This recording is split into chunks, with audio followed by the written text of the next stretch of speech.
Exploring System 2 in Action, Engaging in Deep Reflection and Critical Thinking in Thinking Fast and Slow by Daniel Kahneman. In Thinking Fast and Slow, Daniel Kahneman introduces us to a fascinating exploration of how the human mind works through two distinct systems of thought, System 1 and System 2. System 1 is fast, intuitive, and effortless, helping us navigate everyday life with automatic responses and quick judgments. System 2, on the other hand, is slow, deliberate, and analytical. It kicks in when we face complex tasks or need to make thoughtful, rational decisions. A perfect example of System 2 in action is engaging in deep reflection or critical thinking. Unlike System 1, which relies on heuristics and mental shortcuts to make decisions, System 2 demands focus, effort, and logical reasoning. When we reflect deeply or think critically, we actively challenge our assumptions, explore multiple perspectives, and work through complex ideas.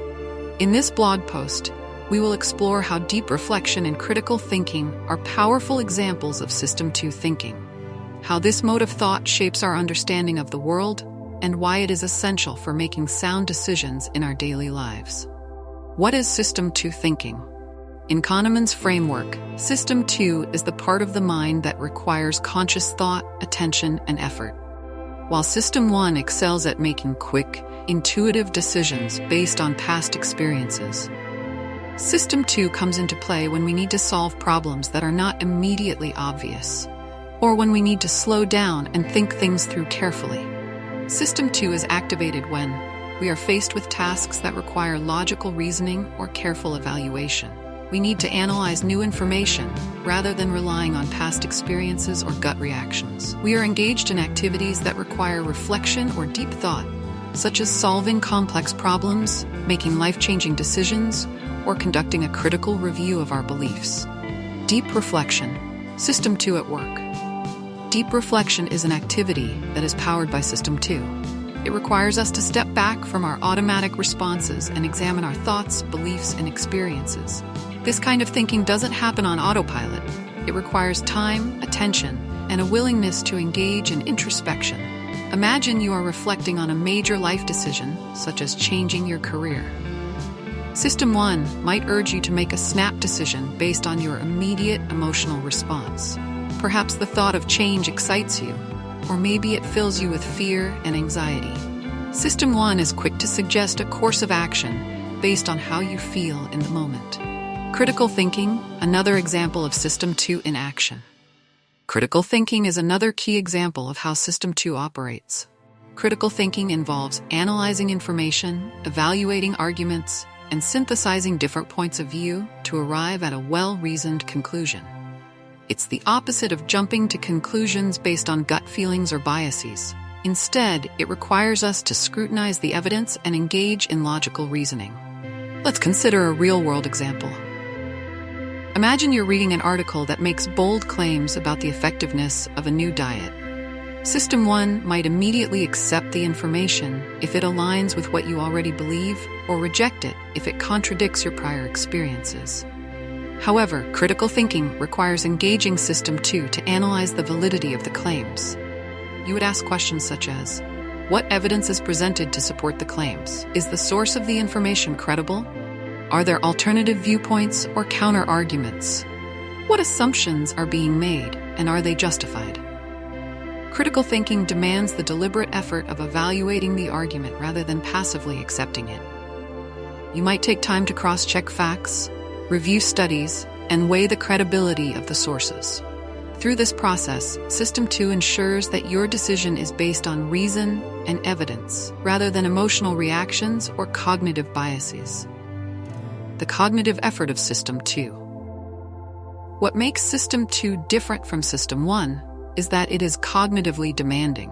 When we engage in deep reflection or critical thinking, we can often feel the mental effort it requires. You may notice that when you're deeply focused on solving a problem or reflecting on a challenging decision, you experience signs of mental strain, such as feeling tired or needing a break. This is because System 2 has a limited capacity. While System 1 can operate efficiently and effortlessly, System 2 requires more mental energy, which means we can only sustain it for a limited amount of time before feeling mentally fatigued. This is one reason why people often default to System 1 for everyday decisions. They save System 2 for tasks that truly require deep analysis and critical thought. The role of System 2 in avoiding errors. One of the key benefits of System 2 thinking is its ability to help us avoid the cognitive biases and errors that System 1 can lead us into. Because System 1 relies on intuition and heuristics, it's prone to making snap judgments based on incomplete or misleading information. In contrast, System 2 allows us to slow down, question our assumptions, and correct errors in our thinking. For example, System 1 might cause us to rely on the availability heuristic, which is the tendency to judge the likelihood of an event based on how easily examples come to mind. If you recently heard about a plane crash, System 1 might lead you to overestimate the danger of flying, even though statistically, flying is much safer than driving.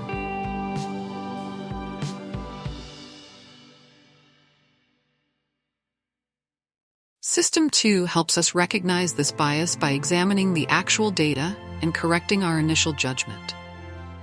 In the context of deep reflection or critical thinking, System 2 allows us to spot flaws in our reasoning and make better decisions. It helps us evaluate whether our assumptions are valid, whether our beliefs are based on evidence, and whether we have considered all relevant factors. Strengthening System 2 thinking.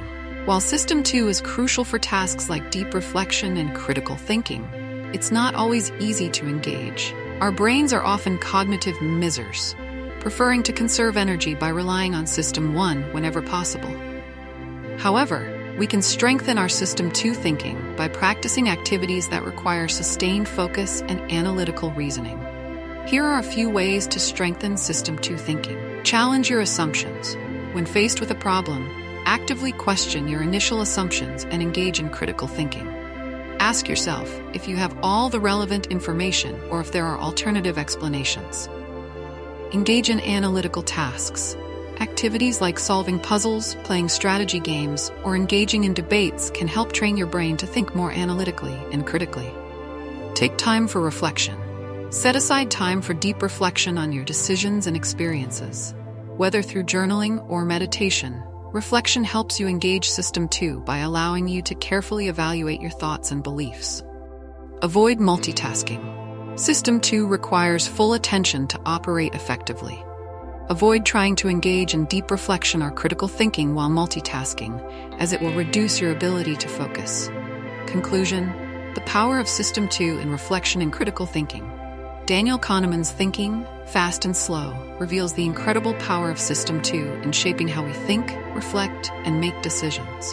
When we engage in deep reflection or critical thinking, we rely on System 2's ability to slow down, analyze, and evaluate complex ideas. Although this mode of thinking requires effort and attention, it enables us to make more rational, thoughtful decisions that are grounded in logic rather than emotion. Understanding the distinction between System 1 and System 2 helps us recognize when we need to switch from automatic thinking to deeper analysis.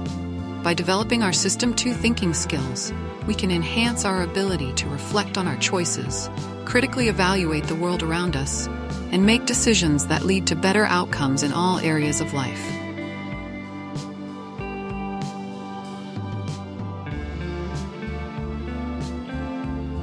Making Conscious, Well-Considered Decisions. Insights from Thinking, Fast and Slow by Daniel Kahneman. In the book Thinking Fast and Slow, Nobel laureate Daniel Kahneman explores the intricacies of human decision-making. His groundbreaking work sheds light on the two systems of thinking that govern our choices. System 1, which is fast, intuitive, and emotional, and System 2, which is slower, more deliberate, and logical. These two systems often work in tandem, but their influence on decision-making can vary greatly. Kahneman's insights challenge the conventional belief that most of our decisions are the product of conscious thought and careful reasoning. System 1 operates automatically, with little or no effort, and is often based on gut reactions. It's quick to respond to stimuli and is essential for making snap judgments or reacting to immediate dangers. It helps us navigate through routine tasks, like driving a familiar route or recognizing familiar faces. However, System 1 can also lead to cognitive biases, as it relies heavily on shortcuts, assumptions, and previous experiences, which may not always be accurate. System 2, on the other hand, is slow, deliberate, and logical. It's engaged when we need to solve complex problems, analyze data, or make well-considered decisions. System 2 requires more cognitive energy and is typically employed when the stakes are higher or when the task at hand is unfamiliar or complicated. While more accurate, System 2 is also prone to fatigue, often defaulting to System 1's quicker, less accurate judgments when we are mentally exhausted. One of the key takeaways from Kahneman's work is that while we like to believe our decisions are logical and well thought out, in reality, many are influenced by System 1's biases. These include anchoring, the tendency to rely heavily on the first piece of information that anchor when making decisions. For example, when negotiating a price, the initial offer sets the baseline for all subsequent judgments.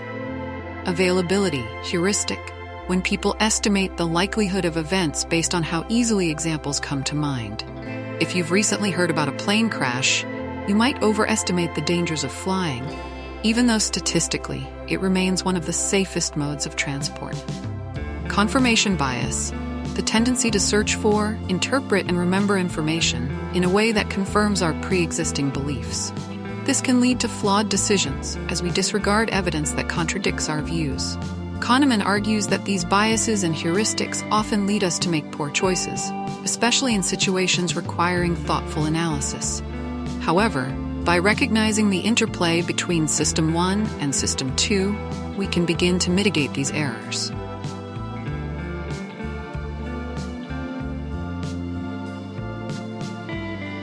To make more conscious, well-considered decisions, Kahneman suggests that we need to engage System 2 more actively. This requires awareness of when our intuitive judgments might be flawed and when it's necessary to slow down and apply deliberate thought. Here are a few strategies from Thinking Fast and Slow that can help. Pause and reflect. Before making a decision, especially an important one, take a moment to reflect on whether it's driven by instinct or careful consideration. Ask yourself, am I thinking this through logically, or am I jumping to conclusions? Seek out disconfirming evidence. Actively challenge your assumptions by looking for information that contradicts your initial judgments. This can help counteract confirmation bias and lead to more balanced, informed decisions. Consider the long term. System 1 often reacts to immediate rewards or dangers, but engaging System 2 allows for a more long-term perspective. When making decisions, consider the broader implications of your choice and how it may affect future outcomes. Break complex problems into simpler parts. When faced with a complicated decision, break it down into smaller, more manageable components.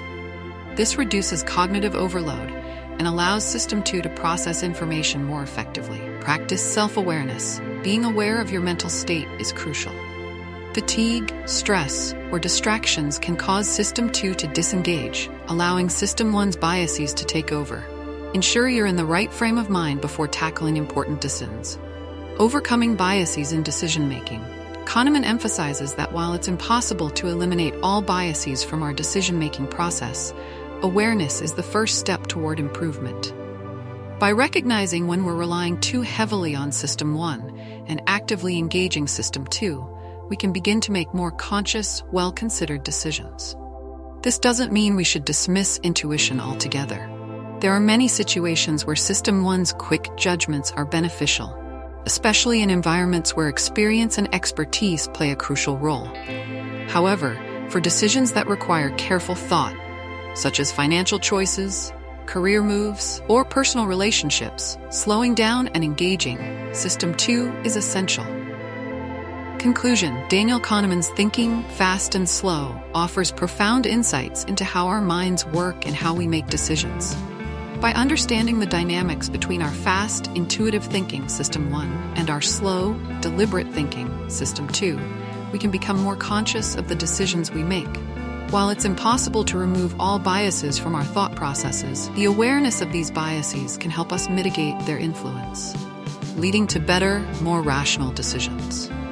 In a world where we are constantly bombarded with information and asked to make decisions quickly, Kahneman's work serves as a reminder to slow down, think critically, and make choices that are well considered and mindful.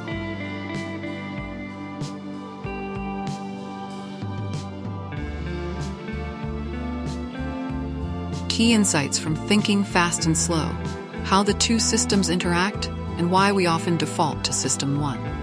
In Thinking Fast and Slow, Daniel Kahneman revolutionizes the way we understand decision-making, highlighting the complex interplay between two distinct systems of thought: System 1 and System 2. These two systems shape nearly every choice we make, from everyday judgments to significant life decisions. Kahneman provides profound insights into how these systems work together, why we so often default to the fast, intuitive thinking of System 1, and the implications of this for our daily lives. Kahneman defines System 1 as the automatic, intuitive system that operates quickly and with little effort. It's the part of our mind that enables us to react immediately when we recognize danger, make quick judgments in familiar situations, and rely on instincts. System 1 is always on, processing information continuously without our conscious awareness. This system is essential for navigating the world efficiently, especially in situations where quick responses are necessary for survival. System 2, on the other hand, is the slower, more deliberate system. It requires conscious effort and attention. This system is engaged when we need to think critically, solve complex problems, or make reasoned decisions. Unlike System 1, which runs effortlessly in the background, System 2 requires mental energy and can become fatigued with overuse. We rely on System 2 for more difficult tasks, such as solving math problems, analyzing data, or making long-term plans. How the two systems interact. While these systems operate differently, they don't function in isolation. System 1 and System 2 are constantly interacting, each influencing the other. In many cases, System 1 handles routine decisions, offering quick, effortless judgments. System 2 steps in only when more deliberate thinking is required. For example, when you're driving a familiar route, System 1 is in control. But if you encounter unexpected roadblocks, System 2 will engage to help you navigate the situation. Kahneman notes that the interaction between the two systems is often seamless, but it can also lead to mistakes, especially when we over-rely on System 1's shortcuts in situations that require deeper analysis. Here are some key insights into how this interaction plays out. System 1 suggests, System 2 endorses or corrects. System 1 often generates quick responses to stimuli, providing us with automatic answers to questions or situations. These responses can be quite useful in routine, everyday contexts. However, when facing more complex problems, System 2 is supposed to step in, evaluate System 1's output, and either endorse or correct it. For instance, when you're asked a simple question like, "What is 2 plus 2?" System 1 answers instantly. But when the question becomes, "What is 24 by 17?" System 2 takes over, performing the more deliberate calculation.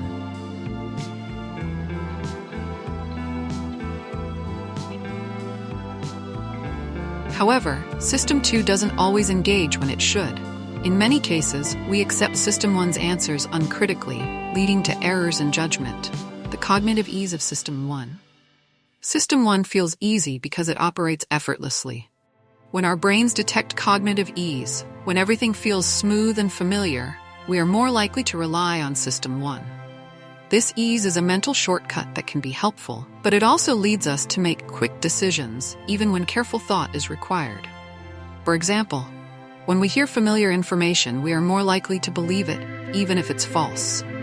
The familiarity creates cognitive ease, and System 1 quickly assumes the information is true. This is why advertisements repeat messages, and why first impressions are so powerful. System 1 makes us feel confident about these judgments because it doesn't require any mental strain to process them. System 2, the lazy controller. Kahneman describes System 2 as a lazy controller, meaning that it tends to avoid effort whenever possible. Engaging System 2 requires energy, and our brains naturally prefer to conserve resources.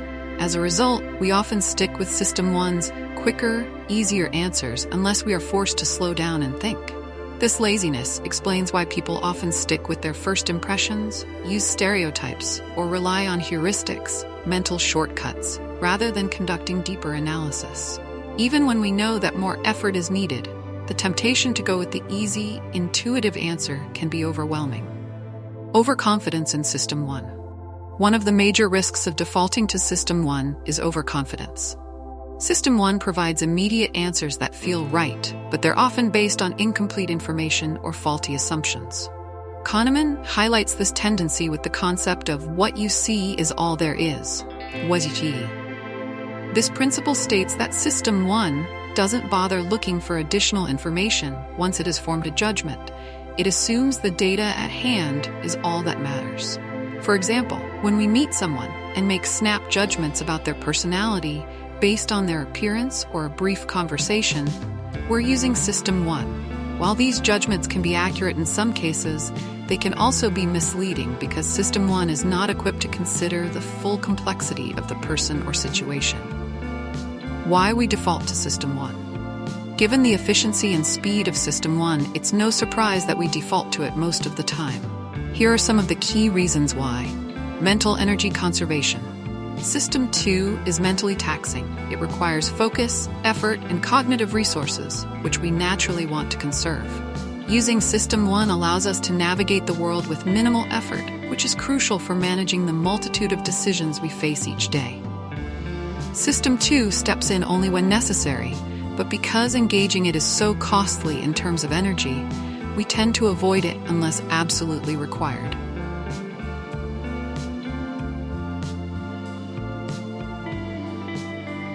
Routine and familiarity. Many of our daily tasks and decisions are routine, allowing System 1 to handle them without issue. From brushing our teeth to making coffee, these actions don't require conscious thought. Because System 1 is so adept at handling these tasks, it becomes easy to trust it even in situations where more deliberate thought is needed. Familiarity breeds comfort, and we often rely on System 1 because it feels natural. Time pressure. When we're under time pressure, we're more likely to rely on System 1. Making quick decisions is essential in fast-paced environments, and while this can be beneficial in certain situations, it can also lead to poor judgments when careful analysis is needed. Under pressure, System 2's slower, methodical thinking feels like a burden, pushing us to default to faster, easier answers. Cognitive biases. System 1's reliance on heuristics and shortcuts leads to cognitive biases, systematic errors in thinking. These biases make it easy to justify decisions that may not be optimal, reinforcing our reliance on System 1. Biases such as the availability heuristic, judging the likelihood of events based on how easily examples come to mind, or confirmation bias, seeking information that confirms pre-existing beliefs, can skew our thinking, making it harder to recognize when System 2 should be engaged. Conclusion: achieving a balance. While we can't and shouldn't avoid using System 1 altogether, recognizing when it leads us astray is key to making better decisions. Kahneman emphasizes the importance of knowing when to trust our instincts and when to slow down and engage System 2. This requires self-awareness and practice. One way to improve decision-making is by deliberately creating situations that encourage System 2 thinking. For example, taking time to reflect before making important choices, seeking out disconfirming evidence, or simply being aware of cognitive biases can help balance the two systems. The goal is not to rely solely on slow, deliberate thinking, but to know when it's necessary to override System 1's quick, intuitive responses. In a world that often prioritizes speed over depth, Kahneman's insights remind us that sometimes the best decisions are made by slowing down and thinking things through. The evolutionary role of System 1, how our minds have evolved to make quick decisions in dangerous situations. In Thinking, Fast and Slow, Daniel Kahneman explores the two systems of thinking that govern how we make decisions: the fast, automatic System 1 and the slow, deliberate System 2. While System 2 is essential for careful analysis and problem solving, it is System 1 that has played a crucial evolutionary role in helping humans survive in dangerous situations. This system has been honed over thousands of years, designed to make quick, instinctive decisions in the face of threats or opportunities. The efficiency of System 1 in navigating these challenges has made it a critical component of human survival.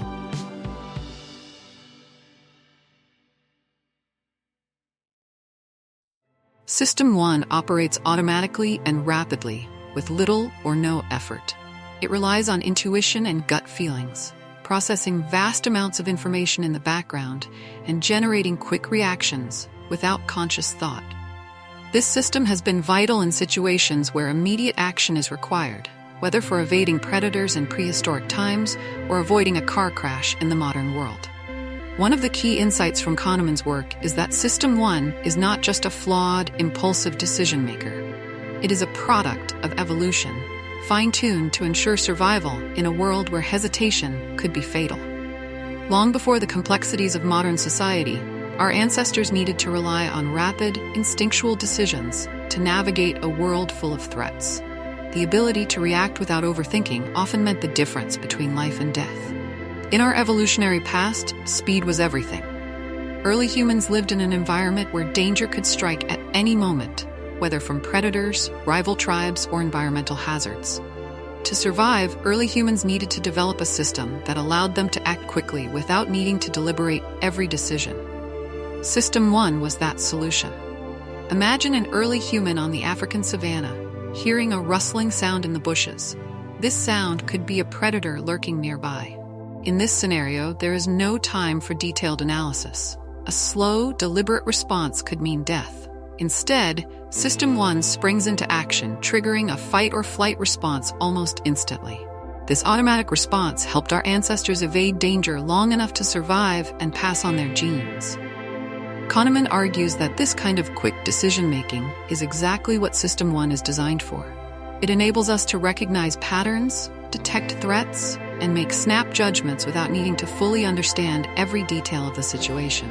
This capacity for fast thinking is deeply ingrained in our evolutionary psychology, and it continues to influence how we make decisions today. Recognizing threats, System 1, and pattern recognition. A major strength of System 1 is its ability to recognize patterns quickly.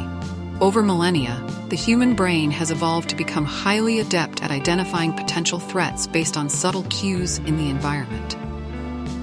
This capability is one of the reasons why System 1 is so fast. It doesn't require us to consciously assess every situation. Instead, it automatically draws on learned experiences and evolutionary instincts to make split-second decisions. For example, consider how we instinctively respond to something that looks like a snake in our peripheral vision. Before we even have time to consciously process what we're seeing, System 1 triggers a response, usually fear or caution, based on the pattern recognition that associates certain shapes with danger.